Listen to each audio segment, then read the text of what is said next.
All right, it's time. It has been, I think 2 months since we have done an epic studio setup tour on this channel, and frankly, I have missed it. Let me know if you've missed it down in the comments. Today, we're gonna go check out a studio that I'm guessing you have probably seen before somewhere on Instagram or on the internet, Austin Cannon. Austin Cannon's epic home studio setup. I saw it on Instagram first, and he just has a wicked great Instagram in general. He's a producer, a songwriter, an engineer, and a musician, and a synth head. Also a dad and a husband. So the guy's got his hands full, and he's doing really good work. So I'm gonna put, if you guys wanna go follow him, I'm gonna put a link to his website so you can see the stuff he's working on, and his Instagram. Give him a follow. It is a good follow. Austin's a good dude. Yeah, thank you for having me over there, Austin. Let me know as you guys are watching this video what you guys think of Austin's setup. And also, I'd love to know what kind of studio setup are you rocking currently? Are you at home? Are you just starting? Let me know down in the comments. I just love,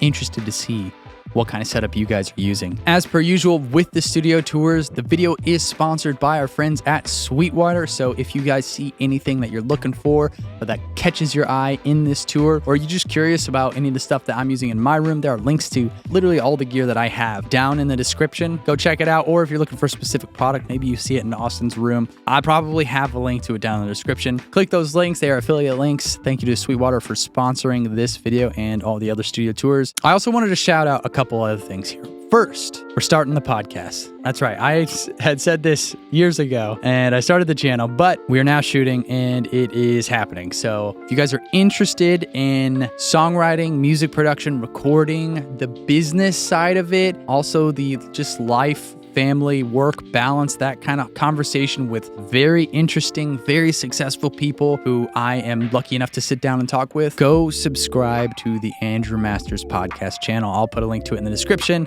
Basically all the stuff I want you to know is in the description. Go check that out. My drum sample pack, if you guys haven't seen that yet, I made a drum sample one shot and loops pack. There's like 605 drum loops. There's one shots, there's samples, single samples, and then you get all the velocities. You can build your own kits, use them on literally whatever you want. That's at the top of the description on my website. It's $35. It would mean a lot if you guys check that out. Also, if you do check it out, use it on something, send it to me. I would love to see what you guys are using it on. If you guys are glad the studio tours are back, hit the like button, subscribe to the channel, share the video with a friend, let everyone know. I mean, it means a lot to me that you guys love these videos and watch them, and I love making them. It's so nice to be back in it. Yeah, that's it. That's all the stuff. Happy to see you again. Let's go check out Austin's epic home studio tour. This is the spot, my humble creative space. Probably like some people who are watching this video, I have seen this space before. I've seen it on the gram. It's made its way through the internet for sure. That's so cool, man. All hail the Instagram overlords. The design and the aesthetic of this place is, it kind of looks like an ad. Then it's doing its job then. We've been in the house for about 3.5 years, and the idea was to convert the garage to what is now the studio. So we're in what used to be the garage, and it went through an initial round of renovation to get to a functional point in time. Went to another round of renovation about, I guess it must have been fall of last year, to basically get it up to code. And that's when all the trim and everything was put in. I mean, it's been 3.5 years of making music in this space, and it's been amazing. So fall of last year is when you said like the treatment and the trim and kind of the final details? Exactly, yeah, the finishing touches. Up to that point, I'd had some treatment in here, but I mean, everything in this room's, DIY. Yeah. And it got to a point to where, it needed to get to that next level, especially to be able to claim that square footage on the housing value. Of course, yeah. I had a friend who specializes in that department. He came out and helped me get it up to code. We got the AC unit in here, and finally some temperature control, which, 2 years of no AC or heat was a bit brutal, I must say. But yeah, then we got it finished out. And it's everything I've ever dreamed of. So this was a single stall garage, concrete floors, still rocking the concrete floors. Still rocking the concrete. And you added a wall right behind this piano. Exactly. And that's like storage back there or something? Storage, utility room, laundry. Nice. Then you walk up into the house from there. But oh, cool. But that was the original garage went all the way to the wall behind it, and then that first round of renovation, we built this wall to section it off, redid the ceiling, put in the French doors, and yeah, and at that time it was functional, and I could start having sessions in here. And then that last round of renovation is when all the trim, the AC, updated acoustic treatment, kept the concrete floors. Not as big of an issue as you'd think, actually. Looks like a room that is built to do a very specific thing very well. That's exactly right. This space meant for writing, creating, production, vocal tracking, anything that would allow me to take a song from an idea or concept to a finished production I can do in here. I know what it's not. Obviously, it's working within a very confined space. You know, it's not for major drum tracking or anything else like that. I'm not trying to compete with other studios in town. I just need a room that will allow me to do what I'm doing as best as I can possibly do it. The schedule's broken up into about half and half between writing and producing. About twice a week, sometimes 3, I'll have sessions with an artist, with a top liner, and myself as a track guy, and that's creating something from scratch, essentially. We're, you know, coming in with a concept. I'm working on a track, top liners, you know, providing lyrical content, artists providing the vision, direction, and then by the end we try to have a, you know, a fully fleshed out demo version. The rest of the time, that's either finishing up demos, starting new productions, finishing other productions, as well as kind of filling all the gaps with whatever random little opportunities kind of pop up, like a track for sync licensing, you know, film and TV, a commercial. You know, it's funny, when I think about it myself, it really is strange. It's a strange thing to walk in with just an idea and you end up with a, you know, vocals track and a demo. We go off of whatever the artist is going, you know, for direction-wise, sound-wise. They bring a concept to the table of something they've been through, and it's my job and top liner's job, who again is, you know, fulfilling most of the lyrical content. We bring that out of them. I try to inspire musically. I'm working on a track based on the genre or direction that they're going in. Simultaneously, we're working towards lyric, structuring out verse, pre-chorus, chorus, finding our hook. And then hopefully by the end of, you know, a day's worth of work, we'll have vocals tracked and, you know, some idea of the song itself. And then from there, if they like it, you know, then we'll maybe produce out the master. If not, then try it again the next day. Now, when you're putting together a track, can you show me some of these instruments that you're using in that process? Because Absolutely. This is very keyboard, synth-based Yeah. If you take dream a look world. at the synth wall over here, up top is a Juno 1, and then we go down to a Juno 106. Below that's a Korg SV1, and then finally a Yamaha DX9.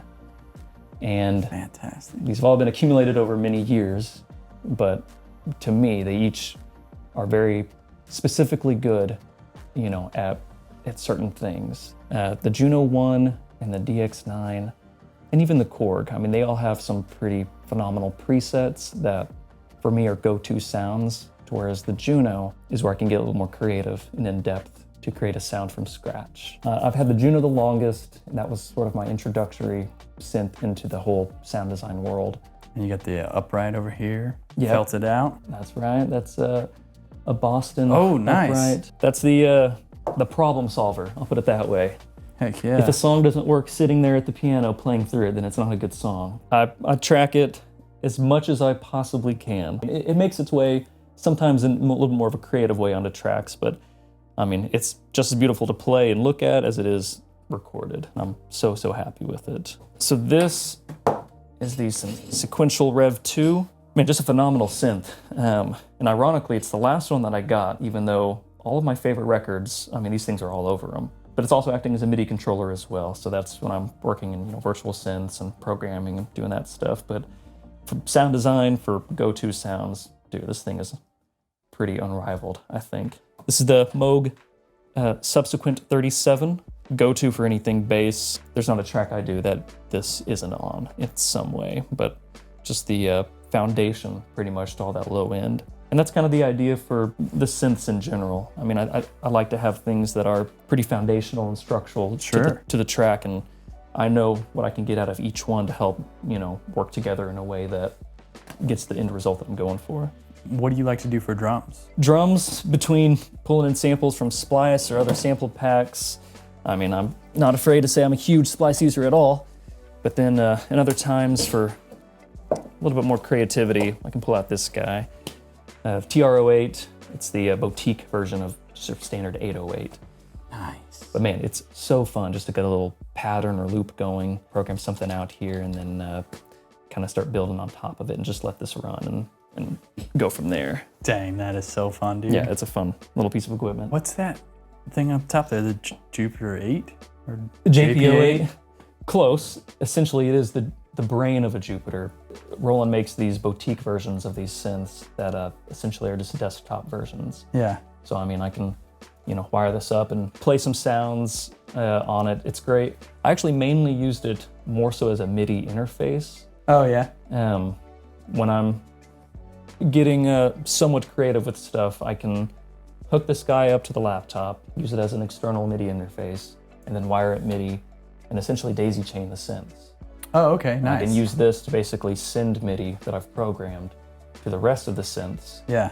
And, program something here, click play, it'll loop 4 8 bars, and then I can go over there and this is triggering some synth and I can kind of, mess around with it as it's looping. And then what do you like to, you use Logic? Is that what you're in? I work in Logic.